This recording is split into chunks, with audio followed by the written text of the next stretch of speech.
না, সিরিয়াস হতে হবে। এক পাশে এর্লিং হল্যান্ড, এক পাশে যদি তিনি গোল দেন তাহলে হ্যারি কেইনকেও তো গোল দিতে হবে, তাই না? একটা ব্যাপার তো আছে। সব কিছু আসলে এখন খুব সিরিয়াসলি নেওয়ার সময় বোধহয় চলে এসছে। Harry Kane versus Erling Braut Haaland, এর Wait. থেকে কি বড় কোনো বিজ্ঞাপন হতে পারে যখন আপনি দেখবেন থার্ড কোয়ার্টার ফাইনাল এবারের বিশ্বকাপে? যদিও নরওয়ের কোচ বলছেন না, এটা হল্যান্ড আর হ্যারি কেইনের খেলা নয়, এটা ইংল্যান্ড এবং নরওয়ের খেলা।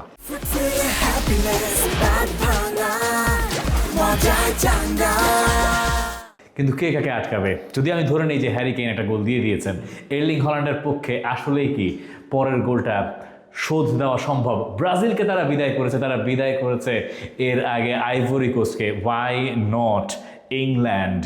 যে হ্যারি কেইন এখন বিশ্বকাপে খেলছেন, বিশ্বকাপ জয়ের স্বপ্ন নিয়ে গোল করছেন একের পর এক, আর যেই এর্লিং হল্যান্ড ইংল্যান্ডে খেলছেন তার ক্লাব ফুটবল ম্যানচেস্টার সিটির হয়ে, যার জন্ম ইংল্যান্ডে, তিনি খেলতে পারতেন ইংল্যান্ডের হয়ে, কিন্তু তিনি এখন চান ইংল্যান্ডকে বিদায় করতে। এই ম্যাচের আসলে আরও লড়াই আছে। মিডফিল্ডের লড়াইটাও যদি দেখেন, সেখানেও কিন্তু বলতে হবে আরও দুই টিমমেট তারা একে অপরের মুখোমুখি হতে যাচ্ছে। একজন হচ্ছে ডেকলান রাইস এবং আরেকজন ওডেগার্ড। মিডফিল্ড ব্যাটল নাকি স্ট্রাইকার ব্যাটল? কে আসলে পার্থক্যটা গড়বে? ব্যাটলটা হতে পারে অন্য জায়গাতেও। নরওয়ের প্লেইং স্টাইল, এই যেভাবে গোল দিলেন অনেকটা সেরকমই।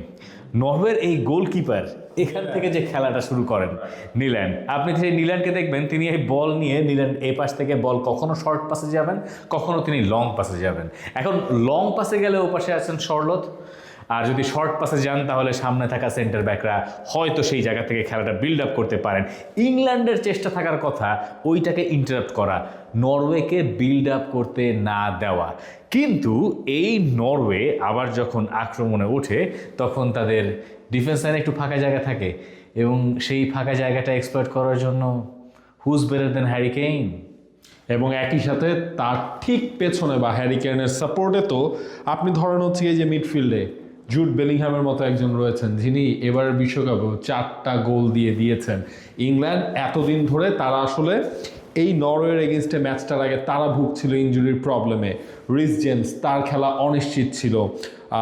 গেইহি, তার হচ্ছে তিনি খেলতে পারবেন কিনা। লাস্ট মেক্সিকো ম্যাচের পর তিনি হ্যামস্ট্রিংয়ে টান খেয়েছিলেন, তার খেলা নিয়েও একটা সন্দেহ ছিল ডেকলান রাইসের খেলা নিয়েও। তবে এই ম্যাচের আগে শেষ যে 2 দিন প্র্যাকটিস করেছে ইংল্যান্ড, সেখানে 3 জনকেই পাওয়া গেছে। সুতরাং টমাস টুখেলের একটা টেনশন কমেছে, সেটা হচ্ছে এই যে মেইন প্লেয়ারগুলোকে তিনি এই অল ইম্পর্টেন্ট ম্যাচে পাচ্ছেন, কারণ ইংল্যান্ড তো স্বপ্ন দেখছে ইটস কামিং হোম।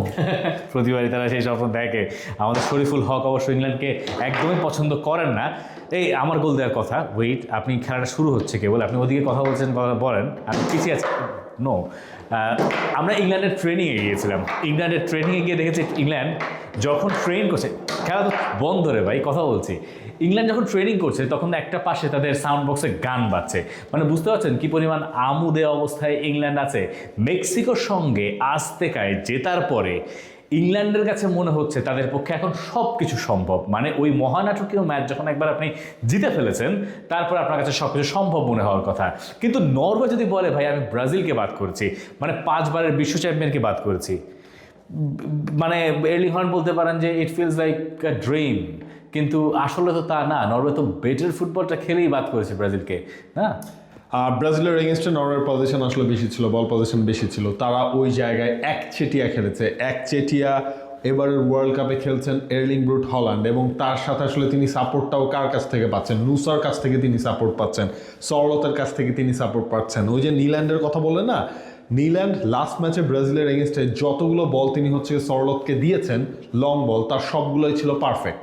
যতগুলো বল তিনি হল্যান্ডকে দেওয়ার ট্রাই করেছেন, হল্যান্ড তখন হচ্ছে তার যেই ব্রাজিলের যে 2 সেন্টার ব্যাক ছিল তাদেরকে তিনি তার দিকে ড্র্যাগ করেছেন। এর ফলে কি হয়েছে, 2 উইং থেকে সরলত এবং হচ্ছে নুসা তারা ঢুকতে পারছিল, এবং একই সাথে নরওয়ে এই ম্যাচে ওই শেলড্রুপ এবং বদলি নামা অস্কার ববের ওপরও কিন্তু অনেক কিছু ডিপেন্ড করবে। যদি হচ্ছে সিলভা কায়ান তিনি যদি চান একটু পজিশন ধরে রেখে তিনি খেলবেন, তখন হয়তো বা অস্কার এবং হচ্ছে শেলড্রুপের অনেক বড় রোল কিন্তু এই ম্যাচটার মধ্যে আলটিমেটলি থাকবে। শেলদরুপ তো ওপাশ থেকে ক্রস করলেন বলেই গোল দিলেন এর্লিং হল্যান্ড, মানে ওই সাপোর্টগুলো এর্লিং হল্যান্ডরা পাচ্ছেন, কিন্তু যে কাজটা মার্টিন ওডেগার আগের ম্যাচে খুব ইজিলি করতে পেরেছেন, কারণ ব্রাজিল ওইভাবে তো প্রেশার তার উপরে প্রয়োগ করতে পারে নাই, সেই কাজটা ইংল্যান্ডের সঙ্গে এত সহজ হবে না।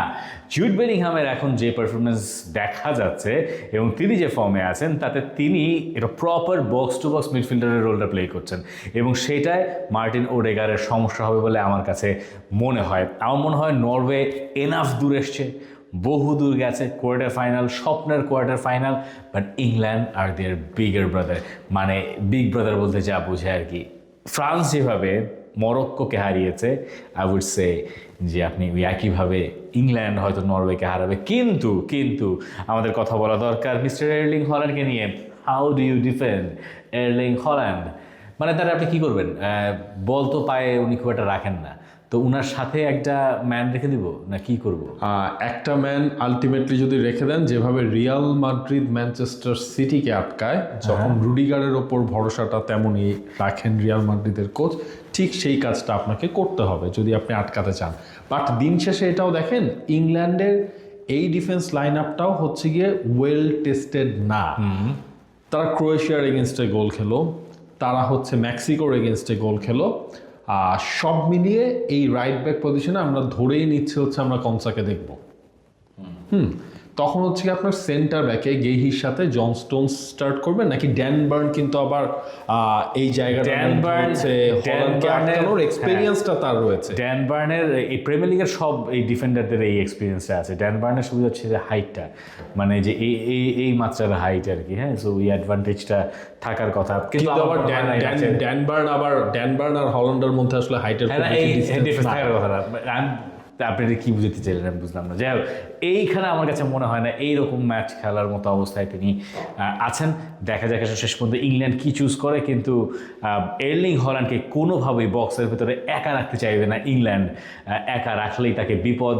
ম্যাচে খুব একটা বল টাচ করেন না, কিন্তু একটা পেলেই অমনি ধরে গাপুস গুপুস খেয়ে দেন। You know who, Erling Braut Haaland. Prediction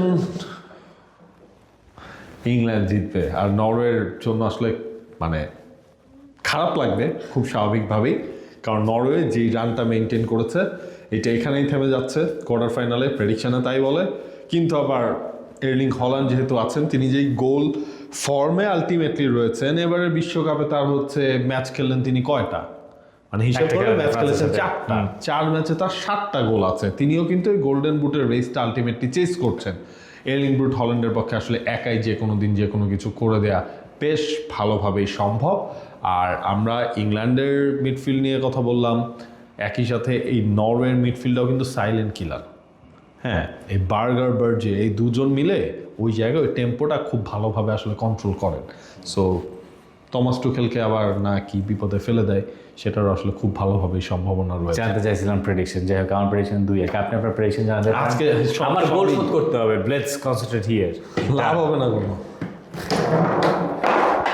দেখলেন তো খেলা শুরু হয় নাই। For more updates, subscribe to our YouTube channel and click on the bell icon. Follow us on Facebook and Instagram. Download T-Sports app to enjoy exciting games and highlights. Visit tsports.com.